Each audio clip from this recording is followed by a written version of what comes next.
Gentil, muchas gracias. Bueno, el tema la noche de hoy a abordar es simplificando el manejo del asma en mantenimiento y rescate con un solo dispositivo. Estos son mis conflictos de interés.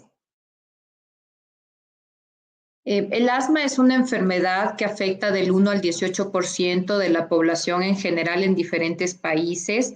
Se estima que 300 millones de personas padecen esta enfermedad. Según la guía GINA, la definición de asma se define como una enfermedad heterogénea en la cual existe la inflamación crónica de la vía aérea. Puede existir además una variabilidad en la sintomatología, tanto en presencia como en intensidad. Las características de síntomas están sibilancias, disnea, opresión de tórax, tos, y se acompaña de la limitación variable al flujo aéreo expiratorio.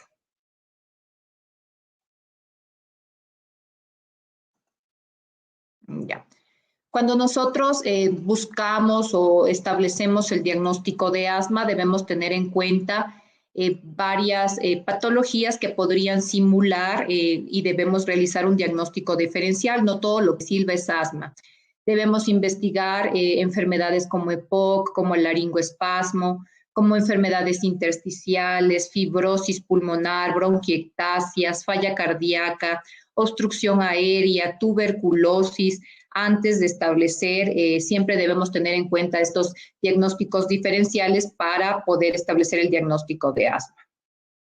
Fisiopatológicamente se caracteriza por una inflamación crónica de la vía aérea, en cuya patogenia diferentes células y mediadores de la inflamación interactúan. Puede haber también el componente genético de base que proporciona este estado de inflamación. Existen dos vías en las cuales los factores predisponentes provocan la sintomatología y el desarrollo del estado asmático.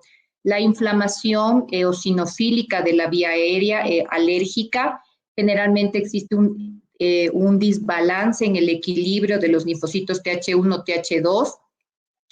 Tenemos que la presencia del alergeno interactúa con las células dendríticas que se encuentran dentro del epitelio de la vía aérea. Este a su vez presenta al antígeno a las células linfocitas TH2 y este a su vez provoca la liberación de diferentes interleuquinas que interactúan o activan eosinófilos, mastocitos, linfocitos B, y estos a su vez provocan la liberación de inmunoglobulina E, para que posteriormente con nuevas sensibilizaciones se desarrolle todo lo que es la cascada del asma alérgica.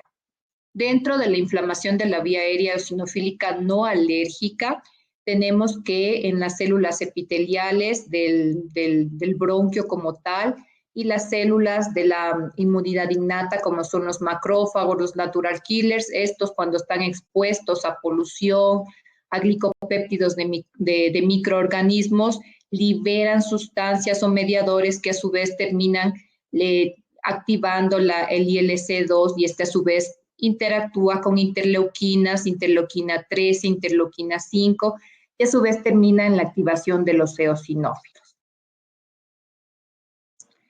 Cuando nosotros hablamos de asma, podemos fenotipificar o subclasificar en diferentes grupos o clústeres de la enfermedad, y esto se va a basar en las diferentes características, tanto demográficas, clínicas o fisiopatológicas. Esto a largo plazo podría ayudarnos también en el tipo de tratamiento a implementar en este tipo de pacientes, personificando mucho más el tratamiento. Entonces tenemos 5 tipos: tenemos el asma alérgica, el asma no alérgico, el de inicio tardío, el de limitación con flujo aéreo o el asociado a obesidad. Tenemos un esquema que podría representar un poco más lo que es la fenotipificación del asma. Generalmente el asma alérgico se desarrolla en etapas mucho más tempranas en la niñez, está caracterizado por una inflamación TH2.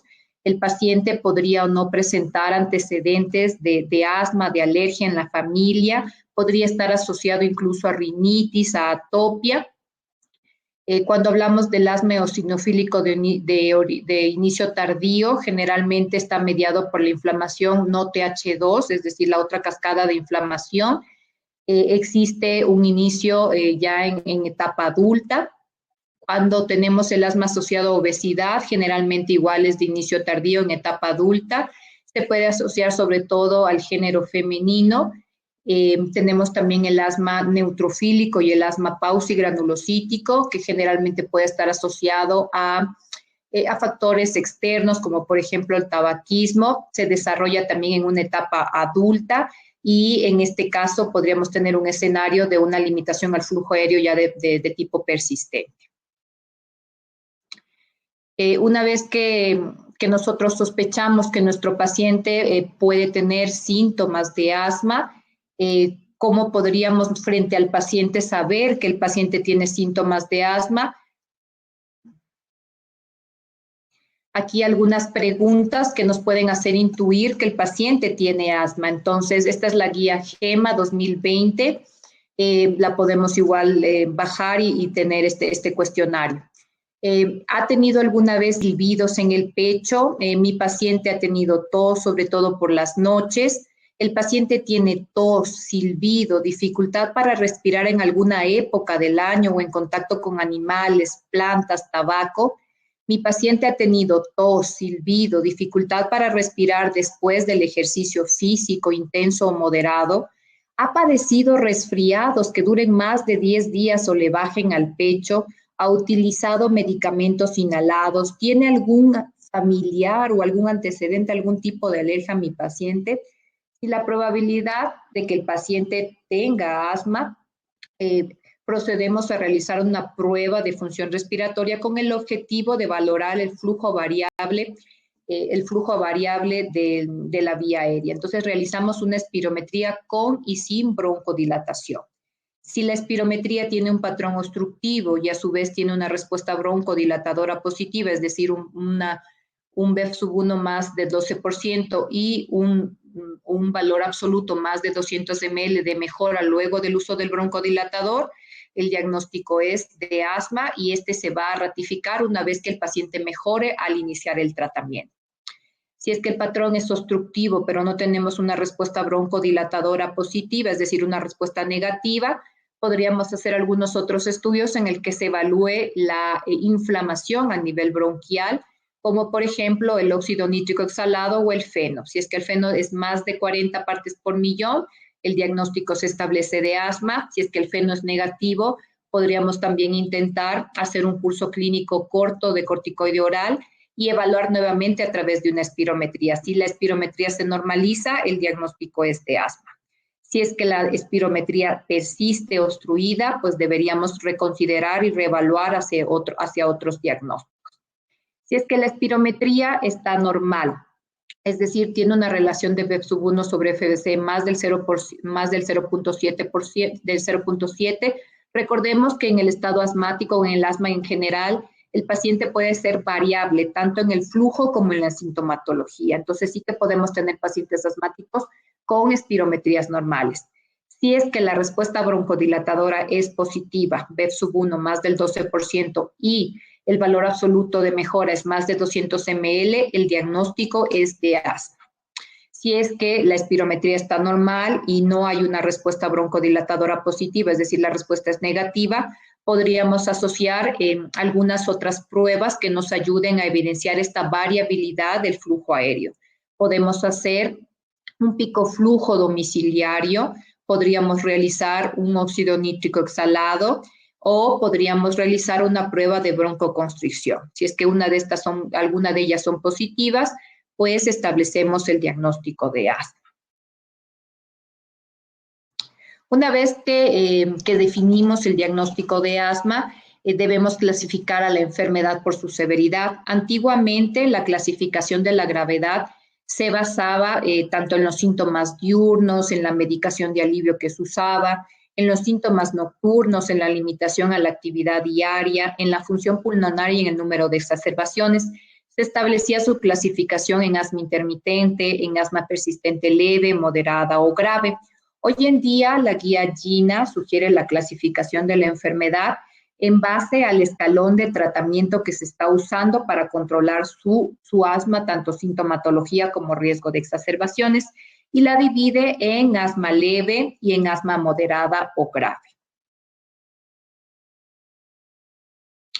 ¿Cuáles van a ser los objetivos en relación al manejo a largo plazo dentro del tratamiento del asma? Es llegar al control de la enfermedad, en el cual no solo interviene el control de la sintomatología, el control de evaluar la función pulmonar, la actividad que el paciente realice y cuáles van a ser los objetivos personales también del paciente, sino también en evaluar el riesgo a futuro, el riesgo de desarrollar exacerbaciones, el riesgo de que mi paciente progrese y que caiga su función pulmonar, que exista una pérdida de la función pulmonar y en el riesgo de posibles eventos adversos ante la medicación usada.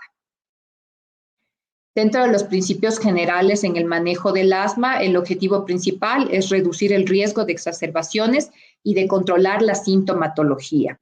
El objetivo es reducir la carga de la enfermedad del paciente y reducir el riesgo de muerte relacionada con el asma, relacionada con las exacerbaciones.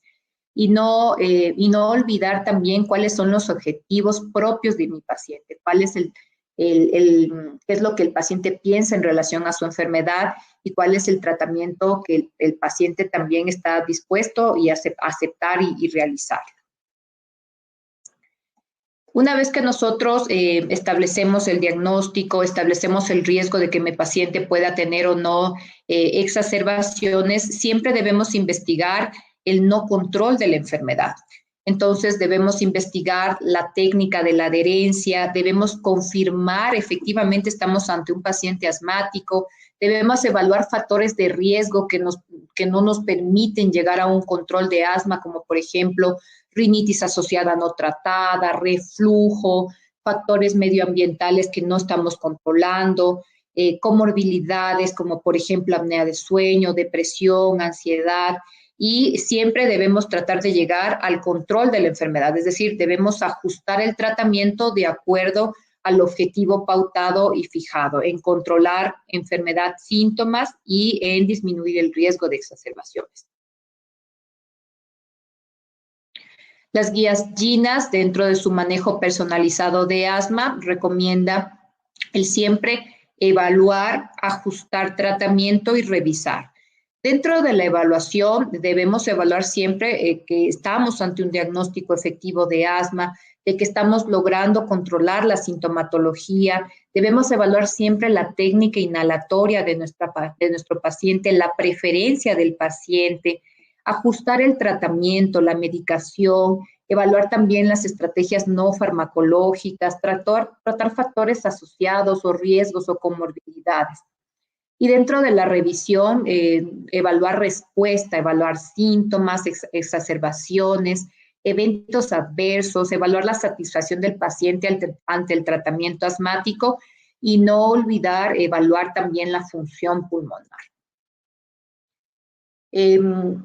La última guía GINA 2021 en relación al tratamiento para adultos y mayores de 12 años realiza algunas modificaciones importantes en relación a las recomendaciones de tratamiento. Ya desde paso 1 o 2 nos recomienda la modificación en relación al uso del formoterol con el corticoide inhalado de rescate o a necesidad, como el medicamento tanto controlador o de mantenimiento y de rescate preferido. Las guías GINAS nos ponen en escalones del 1 al 5 y de acuerdo a la sintomatología nos da recomendaciones en por qué escalón empezar. Entonces, si es que nuestro paciente, por ejemplo, tiene síntomas menos de 4 a 5 veces por semana, podríamos empezar por un paso 1 o 2. Esto quiere decir que podríamos utilizar un corticoide inhalado más formoterol a dosis bajas, tanto de mantenimiento o de rescate. Si el paciente presenta síntomas la mayoría de los días a la semana o se despierta durante la noche al menos una vez por semana, podríamos considerar un paso 3, es decir, dosis bajas de mantenimiento de corticoide inhalado con formoterol. Si el paciente ya presenta síntomas a diario, despertares nocturnos y tenemos unas pruebas de función respiratoria bajas, deberíamos considerar empezar por un paso 4. Esto quiere decir unas dosis medias a altas de corticoide inhalado más formoterol. Y dentro del paso 5, si es que además de que el paciente tiene sintomatología constante, presenta exacerbaciones constantes, pues deberíamos considerar, además del uso de dosis altas de corticoide inhalado más formoterol, evaluar añadir antimuscarínicos o fenotipificar a nuestro paciente ya como un estado asmático severo y considerar el uso de biológicos como omalizumab, mepolizumab o dupilumab.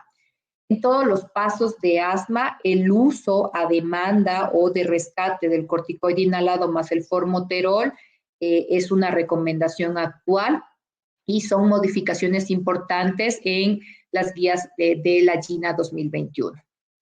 Como alternativas nos pone al tratamiento convencional que se venía haciendo hasta el año 2021 y tenemos en el paso 1 pues el uso del corticoide inhalado, dosis bajas, y el uso de SABA a demanda o de rescate, que es el beta-agonista adrenérgico de corta acción, siempre y cuando el paciente presente síntomas menos de 2 al mes.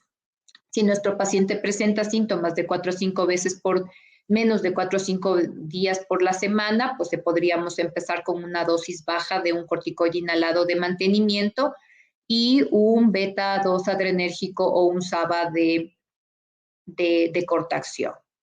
En el paso 3, si es que tiene síntomas a diario y tiene síntomas nocturnos, al menos una vez por semana, podríamos empezar con una dosis baja de mantenimiento de un corticoide inhalado LABA más un SABA a demanda. En el paso 4, dosis medias a altas, y en el paso 5, pues también dosis altas de corticoide inhalado y considerar biológicos o antimuscarínicos. Como alternativas en el tratamiento de asma, podríamos también utilizar antagonistas de los receptores de leucotrienos, entre otros. Un cambio histórico dentro del manejo del tratamiento del asma se basa, y por qué realiza GINA estas recomendaciones, es porque desde etapas muy tempranas o desde pacientes asmáticos leves se puede reducir el riesgo de exacerbaciones y muertes en asma. Se proporciona ya un mensaje mucho más coherente en relación al tratamiento del asma, es decir, el tratar la inflamación pulmonar o la inflamación bronquial que existe. Y así también evitar el establecer un patrón de confianza falso en relación al uso del SABA o del beta-agonista de corta acción desde un principio de la enfermedad. Cuando nosotros evaluamos en el control del asma en la vida real, apenas el 40 al 50% de los pacientes asmáticos están controlados según las guías de recomendación.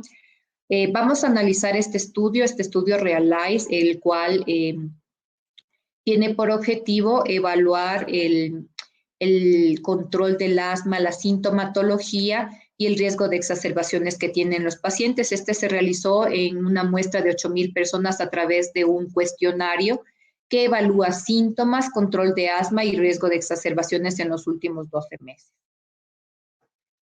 La gran mayoría de las personas que ingresaron a este estudio eran mujeres, el 61% fueron de género femenino, el 41% de los pacientes estaban utilizando un inhalador de corticoide inhalado único más un medicamento de rescate. Y en un menor porcentaje, en un 30%, utilizaban solamente un medicamento de rescate. Cuando se realizó este test y se evaluó el control según las guías chinas, apenas el 20% de las personas estaban controladas. El 34% tenía un control parcial y el 45% de los pacientes no cumplían criterios de control según las guías chinas. Cuando nosotros le preguntamos al paciente en la encuesta cómo se sentía o cuál era la percepción en relación a su enfermedad, al asma, la mayoría de pacientes, el 71% de los pacientes no consideraron sus síntomas como serios.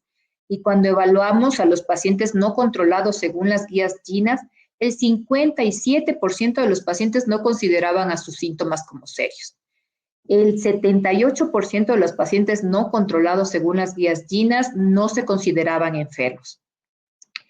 Y incluso el 62% de los pacientes no controlados según las guías GINAS se sentían mucho mejor incluso que otras personas de su misma edad. Cuando evaluamos el riesgo de las exacerbaciones en este mismo grupo de pacientes, vemos que el 24% de los pacientes que cumplían control según las guías GINAS tienen riesgo de exacerbaciones en los últimos 12 meses. Versus se triplica casi el valor en relación a los pacientes no controlados en relación a un 63%. Esto quiere decir que el 24% de los pacientes, a pesar de definirse como pacientes controlados, están en riesgo de presentar exacerbaciones o ataques agudos de asma. ¿Cuáles son las conclusiones de este estudio Realize? El control del asma en Europa es bajo y podríamos equipararlo también a América Latina. Los síntomas y las exacerbaciones son comunes en todos los niveles de tratamiento y los pacientes no se sienten enfermos y no relacionan sus síntomas con el pobre control del asma. ¿Cómo definimos a un paciente que estaba controlado o no? Partimos de que el control del asma no solo se basa en el control de la sintomatología, sino también se basa en evaluar el riesgo o disminuir el riesgo futuro, el riesgo de exacerbaciones, el riesgo de la pérdida de la función pulmonar, el riesgo de efectos adversos por el tratamiento y el riesgo pues, de una función pulmonar basal reducida. Para evaluar la sintomatología de nuestro paciente podemos implementar este test de control del asma o el ACT en nuestra consulta diaria y lo que consiste es en hacer 5 preguntas que va a evaluar las últimas 4 semanas previas a la consulta.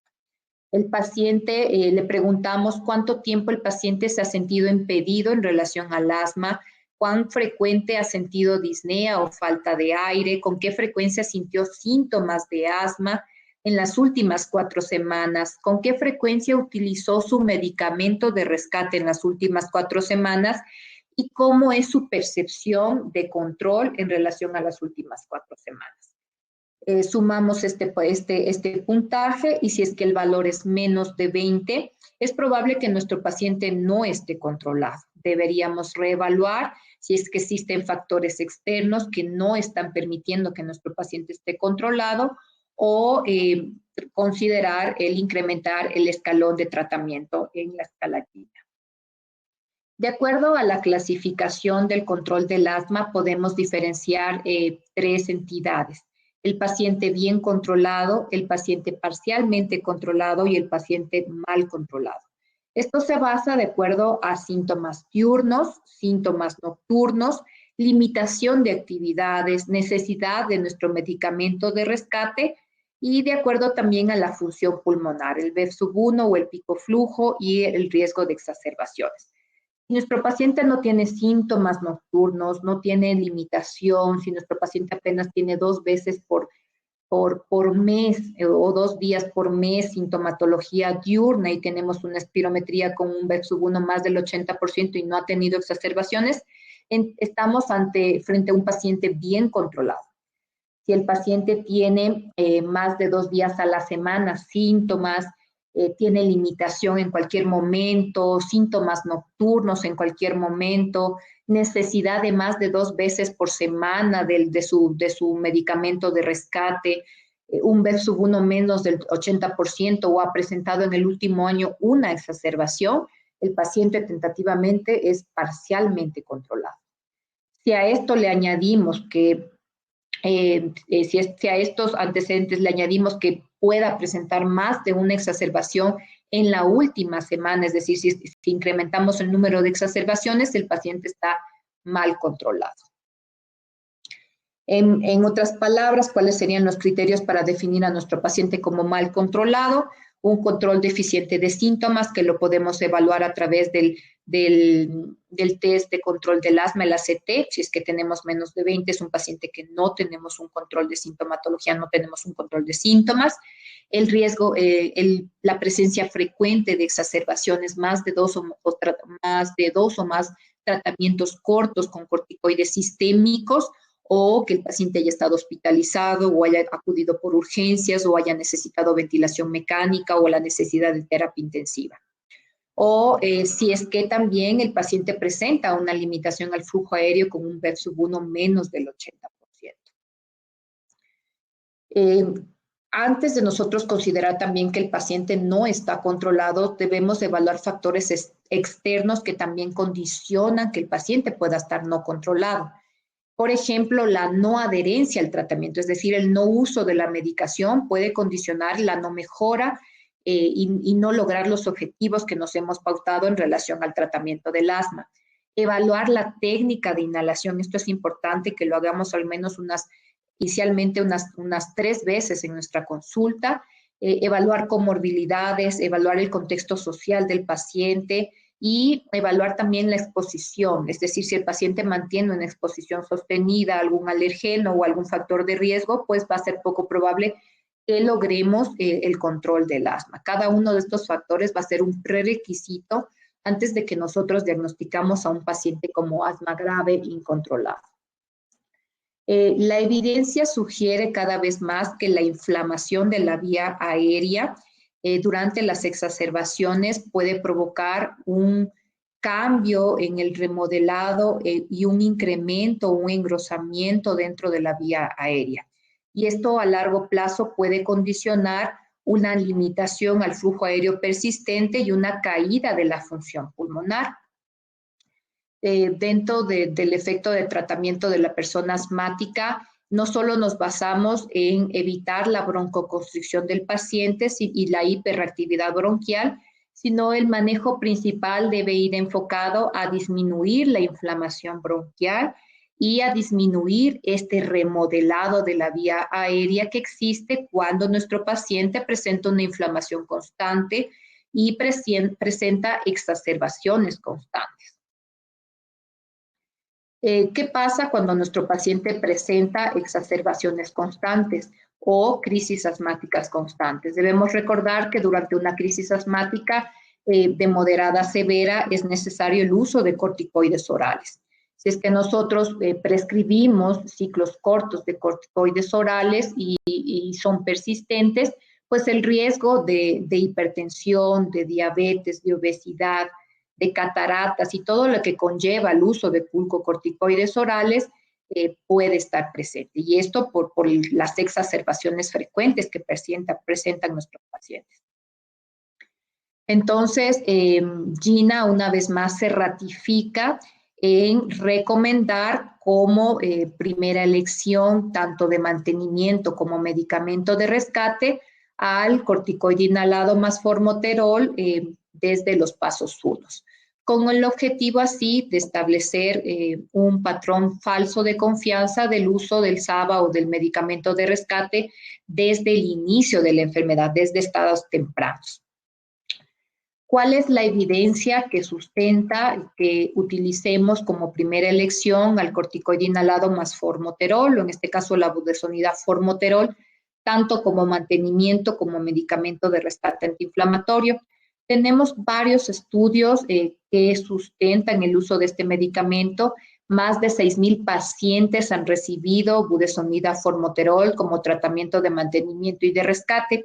Vamos a analizar algunos estudios en relación a por qué se ha dado esta recomendación. Vamos a evaluar el estudio STY, que es el uso de la combinación de la budesonida con formoterol, tanto en tratamiento de mantenimiento como en medicamento de rescate. Este es un estudio aleatorizado doble ciego que evalúa una muestra de 2,700 pacientes. Y se divide en 3 grupos o 3 ramas de tratamiento. El uso de budesonida formoterol a dosis fija más budesonida formoterol según requerimiento. El uso de budesonida formoterol a dosis fija más terbutalina, que es un beta agonista de corta acción como rescate o como requerimiento. y el uso de la budesonida a dosis alta, fija sola, como mantenimiento, más la terbutalina como según requerimiento o de rescate. ¿Cuáles fueron los objetivos? ¿Cuáles fueron los objetivos o los desenlaces primarios y secundarios en el estudio? El desenlace primario fue el tiempo hasta la primera crisis. El valor del P/1 menos del 70% desde el punto basal en los últimos 2 días consecutivos, y dentro de los 2 desenlaces secundarios, pues las tasas de crisis grave, el uso de medicación según el requerimiento, la función pulmonar, los síntomas y el control del asma y la carga total del corticoide inhalado usado. El estudio STAI cumple su desenlace primario. Esto quiere decir que reduce el riesgo a la primera crisis grave. El medicamento, el formoterol con el corticoide inhalado, que es la budesonida, disminuye en un 47% el riesgo de la primera crisis frente a budesonida, dosis altas más ABA, y disminuye en un 45% versus a la budesonida formoterol en dosis fija, más el SABA como rescate.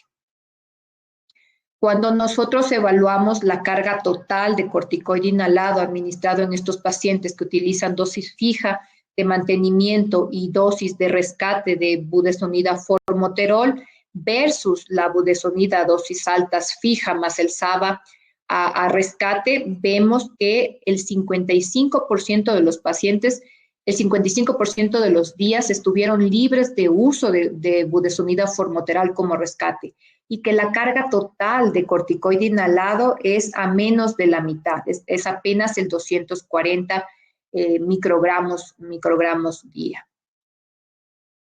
Existe entonces, por ende, una disminución en el uso de rescates en el grupo de budesonida formoterol, tanto en mantenimiento como en rescate. Existe un promedio de una dosis adicional por día de budesonida formoterol como rescate. Vamos a analizar otro estudio, que es el estudio SMILE. Este es un estudio que evalúa el efecto de la budesonida en combinación con formoterol, tanto para rescate como en la terapia de rescate y en las exacerbaciones de asma. Este es un estudio aleatorizado, doble ciego, multicéntrico, que evalúa a 3.382 pacientes. Tiene 3 ramas de tratamiento: la budesonida formoterol más a dosis fija, más la budesonida como rescate, la budesonida formoterol a dosis fija, más formoterol como rescate, y la budesonida formoterol más la terbutalina como rescate. Los desenlaces primarios en este estudio igual es el tiempo hasta la primera crisis grave. En desenlaces secundarios, las tasas crisis graves, el uso de medicación de rescate, la función pulmonar, el control del asma y el control de la sintomatología. Este estudio, que evalúa a la dosis fija de formoterol budesonida y según requerimiento, evalúa que existe una disminución en el riesgo a la primera crisis. Existe una disminución del 20% versus el formoterol y de un 45% versus la terbutalina, usando la budesonida formoterol no solo como mantenimiento, sino también como rescate. Cuando evaluamos la función pulmonar en este mismo estudio, vemos que el uso de la budesonida formoterol como rescate podría incrementar en un 0.05 litros versus el formoterol y un 0.08 litros versus la terbutalina. Vamos a analizar otro estudio, es el estudio COMPAS. Este también es un estudio aleatorizado doble ciego que evalúa 3.335 pacientes. Este tiene 3 ramas de tratamiento: budesonida formoterol, dosis fija, más budesonida formoterol según rescate o requerimiento, budesonida formoterol a dosis altas, más terbutalina, y fluticasona salmeterol a dosis medias, más terbutalina. ¿Cuáles son los desenlaces primarios o los objetivos de evaluar en este estudio? Es el tiempo a la primera crisis, Y los desenlaces secundarios, pues la tasa de crisis grave, el uso de medicación de rescate, función pulmonar, síntomas y control de asma. Al nosotros evaluar el desenlace primario, que es el tiempo hasta la primera crisis, el uso de la budesonida formoterol a dosis bajas más budesonida formoterol como rescate reduce en un 33% frente a fluticasona salmeterol más SABA y reduce el riesgo el tiempo a la primera crisis en un 26% versus la budesonida más formoterol a dosis altas más SABA de rescate o beta-agonista de rescate. Cuando nosotros evaluamos la tasa de exacerbaciones, tenemos que existe una reducción en el grupo de tratamiento que utilizó budesonida formoterol según requerimiento en un 39% frente a salmeterol fluticasona y un 28% menos frente a budesonida formoterol con dosis altas. Entonces, además de que cumple el criterio de valoración principal, que era alargar el tiempo a la primera crisis grave, el medicamento también ayuda y mantiene este efecto de disminuir el riesgo de exacerbaciones. Cuando evaluamos la dosis total de corticoide inhalado frente a budesonida formoterol en dosis fija a dosis alta y fluticasona salmeterol a dosis fija más SABA, y el uso de budesonida tanto de mantenimiento como de rescate, vemos que existe una reducción del 25% menos de necesidad de corticoide inhalado. Las conclusiones de este estudio COMPAS, esto quiere decir que la terapia SMART, la terapia que nosotros estamos viendo, que es de budesonida formoterol, tanto de mantenimiento como de rescate, reduce la incidencia de exacerbaciones graves del asma, mantiene un control diario del asma y tiene una carga total de corticoide inhalada mucho menor que el uso de medicamento a dosis fija. Vamos a analizar también en pacientes asmáticos leves el estudio Sigma 1 y el estudio Sigma 2. En el estudio Sigma 1, lo que trata de evaluar son tres ramas de tratamiento: el uso de placebo más terbutalina, que es el medicamento de rescate, el uso de placebo más budesonida formoterol como rescate, y el uso de budesonida a dosis fija más terbutalina como rescate. El objetivo primario de este estudio Sigma 1 era demostrar la superioridad versus la terbutalina, que es un medicamento de rescate, frente al riesgo de exacerbaciones. En el estudio Sigma 2 hubo dos ramas de tratamiento: el uso de placebo más budesonida formoterol como rescate y el uso de budesonida dosis fija más la terbutalina como rescate. Y en este estudio Sigma 2, el objetivo primario era demostrar la no inferioridad versus la budesonida y la terbutalina, la budesonida a dosis fija, frente al riesgo de exacerbaciones. Estos fueron los objetivos primarios. En el estudio Sigma 1, tanto la budesonida a dosis fija como la budesonida formoterol a dosis de rescate disminuye el riesgo de exacerbaciones frente a la terbutalina sola como rescate, tanto en exacerbaciones severas como en exacerbaciones moderadas. Y en el estudio Sigma 1, tanto el uso de budesonida de mantenimiento como budesonida formoterol de rescate o a necesidad, no existe variación en el riesgo de las exacerbaciones, es decir, no existe una diferenciación entre utilizar budesonida de mantenimiento dosis fija como budesonida formoterol a necesidad o a rescate. En conclusión de los estudios Sigma 1 y Sigma 2, podríamos decir que se reduce la tasa de exacerbaciones graves en un 64% en comparación con el uso de terbutalina o algún beta-agonista de corta acción.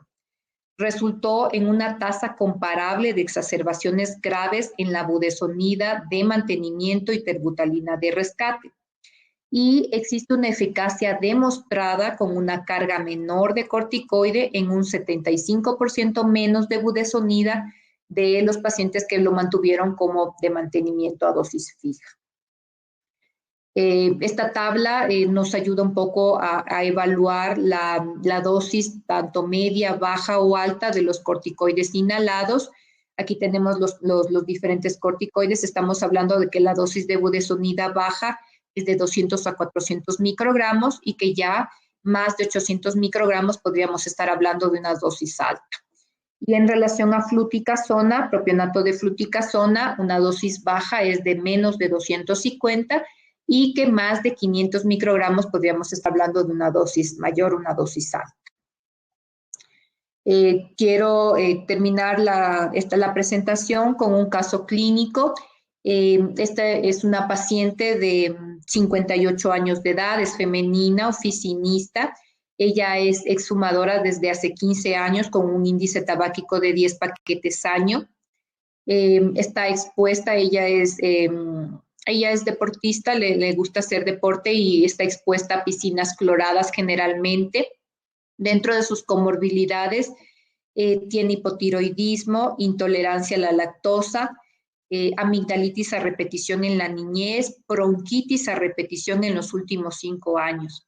Dentro de los antecedentes quirúrgicos, una oforectomía y cirugía de tendones en ambas rodillas.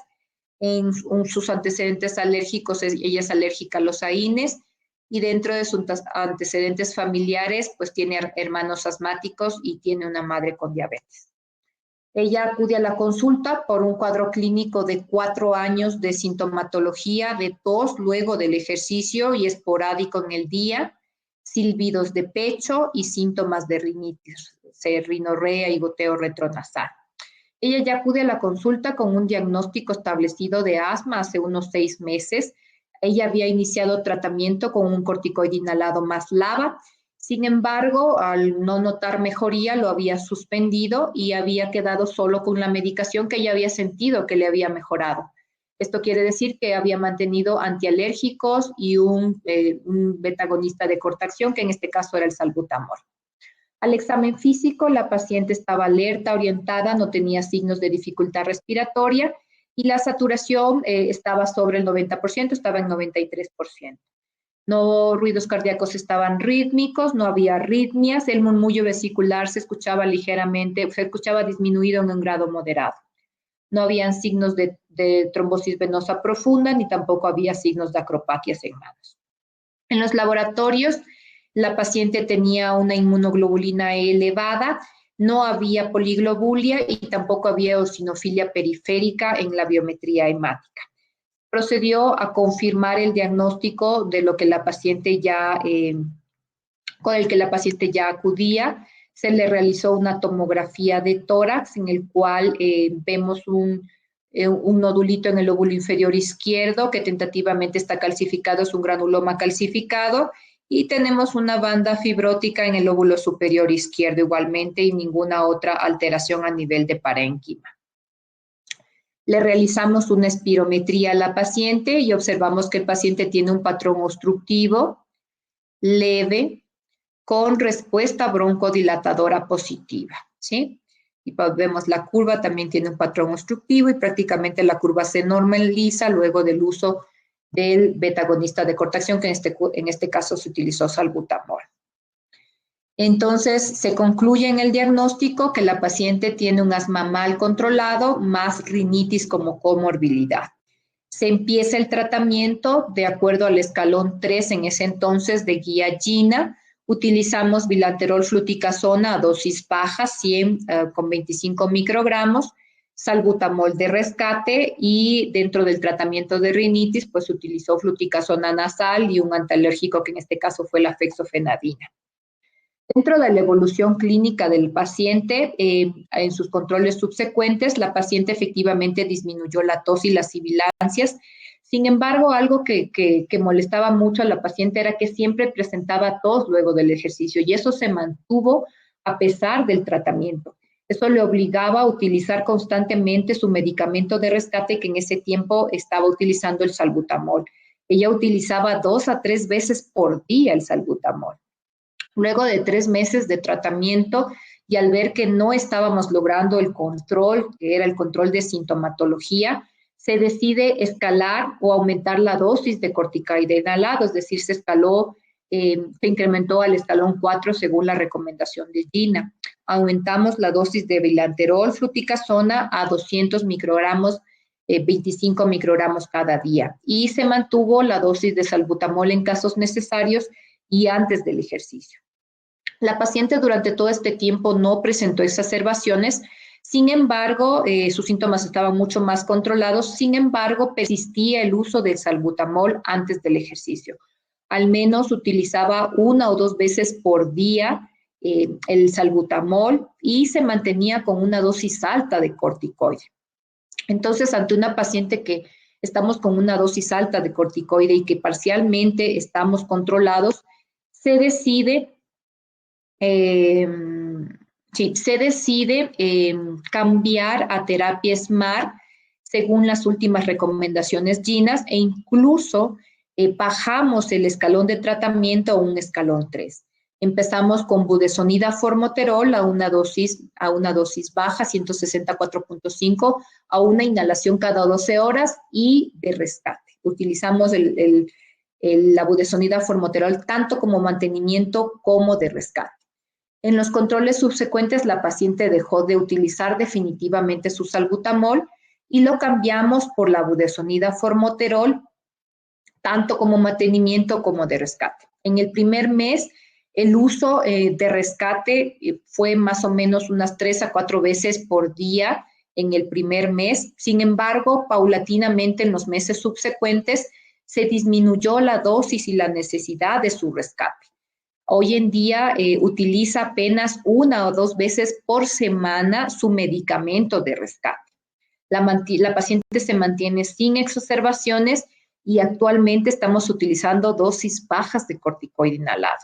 Y con esto hemos llegado tanto a control de síntomas como evitar riesgo de exacerbaciones futuras. En conclusión de todo lo que hemos analizado y todo lo que hemos hablado, podríamos decir que la terapia SMART, esto quiere decir el uso de budesonida, formoterol, tanto a dosis de mantenimiento como de rescate, es recomendada hoy en día por las guías GINAS como primera opción de tratamiento del asma, tanto en asma leve como en asma moderado severo, y es una alternativa de tratamiento en las guías GEMA. La terapia SMART demostró menor porcentaje de exacerbaciones, menor uso de corticoide inhalado, un buen perfil de seguridad tan equiparable como las dosis fijas de tratamiento y una mejoría en la sintomatología de nuestro paciente asmático. Quiero agradecer y estoy lista para cualquier duda o pregunta que surja en la...